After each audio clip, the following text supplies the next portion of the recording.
Government shutdown threats and scrimping on contractor employee wages. Those conflicts affect one group of working people perhaps more than any other, and that's people with disabilities. Here with some of his current concerns, the president of the Alliance for Expanding America's Workforce, Dwight Davis. Mr. Davis, good to have you with us. Yeah, good to be here, Tom. Tell us about the Alliance first. Alliance for Expanding America's Workforce. It's a group of companies that employ people with disabilities? That's right. It was founded by 5 members that are part of the Ability One program. That's a set-aside contract program where we use federal dollars to employ persons with disabilities on service contracts. Dollars that would have been spent regardless, but instead of going to some other type of for-profit business, nonprofits do this with the goal of employing a significant number of persons with significant disabilities doing federal work. And there are almost 40,000 people working within the Ability One program. The Alliance was founded to be a voice for the nonprofits in this space and other companies, for profits as well, to bolster Sections 501 and Sections 503 of the Rehabilitation Act to get both the Department of Defense and the federal government writ large via the contracting pool to employ more persons with significant disabilities,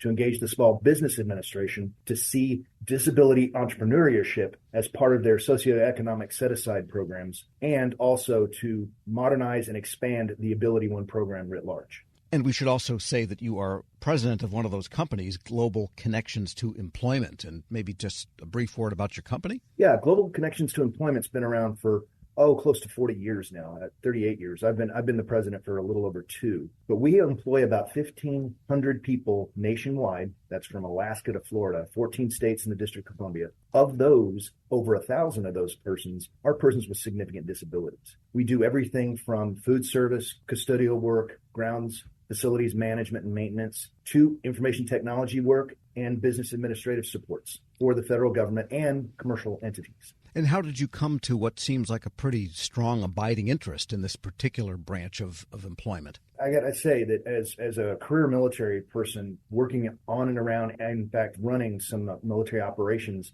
we had people that were doing a lot of the custodial work, even maintenance on some of my aircraft. And you'd never really know it until I came to the Ability One program, that these were contracts that were set aside for the Ability One, for persons with significant disabilities. And it just really struck me that the dignity of work should be applied equally to everyone. And right now, only about 21% of the persons with significant disabilities actually are working, compared to 64% of the rest of the population. And by employing somebody with a disability, we've had studies that it's returned about $38,000 to the government in terms of not taking benefits, Social Security benefits, not paying taxes, and bolstering the economy by having to spend. So focusing on this has been something that has become a little bit of a passion project for me. Sure. And you have been speaking about the issue of the threatened government shutdown. We keep kicking that can a few weeks at a time down the road. And of course, it's got every contractor spooked, not knowing exactly what Congress and the volatility will produce. But your feeling is that this threat or an actual shutdown or an interruption in appropriations would affect those with disabilities perhaps in a more amplified way than other types of workers? Absolutely.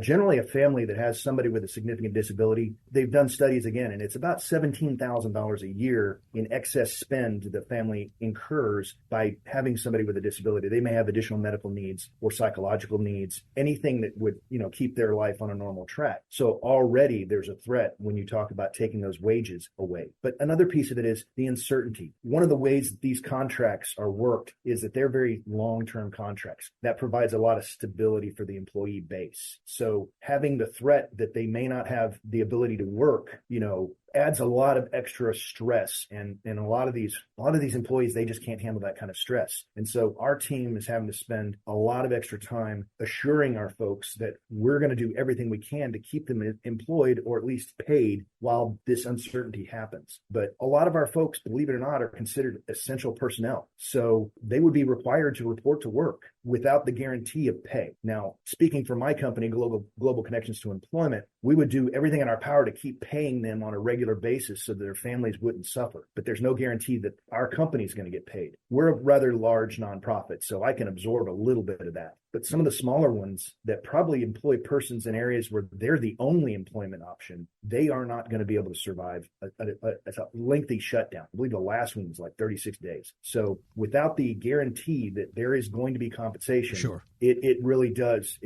turn their worlds upside down. We are speaking with Dwight Davis. He's president of the Alliance for Expanding Americans' Workforce and one of its member companies, Global Connections to Employment. And that points to one of the questions I had for you. When you talk about people with disabilities, it's not just physical disabilities such as, paralysis or blindness, but also neurodiverse and people with intellectual disabilities. Absolutely. In fact, the bulk of our workforce are persons with either neurodiverse or have intellectual disabilities. So that is a population that really needs stability in order to perform. And we want to keep that stable workforce working. With the threats of the shutdowns, that really does turn their worlds upside down. I can't stress that enough.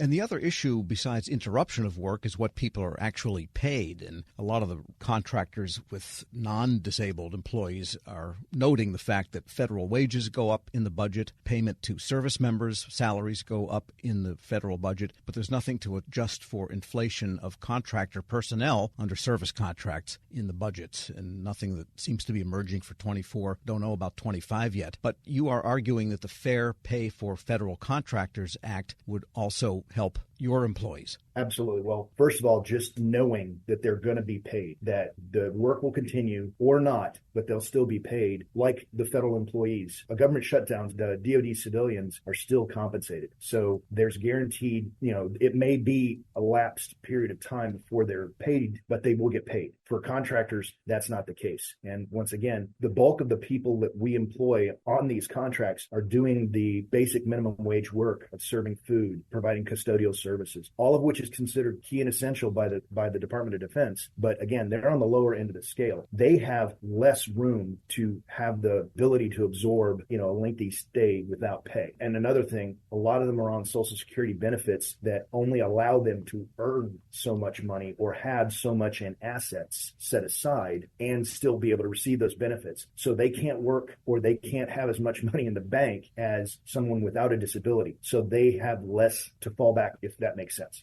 Sure, absolutely. And a related question that just came to mind is, as the administration, as the Office of Management and Budget and so on, OPM, are trying to get more federal employees into the offices, and therefore the offices themselves, the buildings, are busier places, in theory, has that affected the demand for employment by the people that you employ that do some of this custodial and the types of work that support people in offices? Absolutely. And in fact, the demand has gone up, but the contract values have not. So we're trying to find innovative ways to help our customers realize the need to have more cleaning done, just speaking to custodial, cleaning done when they're bringing more people back in the office. When things were more remote, our service levels went down and contract values appropriately. They're trying to ramp back up, but the money is not there and there's no stable budget to allow for that. We've had several executive orders that have raised the federal minimum wage, that what we call a compression issue. So the minimum wage for direct labor has gone up. Money has not gone up for the people that supervise them. That is a cost that is borne by the companies that do this work. And we're all nonprofits in this space. And so, again, I don't have a pile of cash reserves in order to be able to do this. And contract values are not going up and the budget is relatively flat, if not declining in these areas. So really, again, back to stability, to understand that a stable environment where we know we're going to have payment so that these people can continue to do the work. Regardless of what happens with the federal government, the soldier, sailors, airmen, Marines, and spacemen, they still need to be fed. Their offices still need to be maintained. The bases, the facilities need to be maintained. We also provide information technology support to the federal government for security background checks for the Department of Defense. We have people with disabilities doing that. That's still got to continue. Those are critical functions. But not knowing if there's going to be a paycheck at the end of that really does force these people into a really, really tight space. Dwight Davis is president of the Alliance for Expanding America's Workforce and also CEO of one of its member companies, Global Connections to Employment. Thanks so much for joining me. My pleasure, Tom. Any chance we get to provide this information on a very small, little-known project like the Ability One program is warranted, in my opinion. All right. We'll post this interview along with a link to more information at federalnewsnetwork.com/Federal Drive. Subscribe to the Federal Drive wherever you get your podcasts. Leadership today, especially within the federal workforce, is being tested more than ever before. As the Cybersecurity and Infrastructure Security Agency's Chief People Officer, Elizabeth Comstetter sees a focus on people as absolutely crucial to her leadership style. Comstetter joined Shane Canfield, WEPA CEO,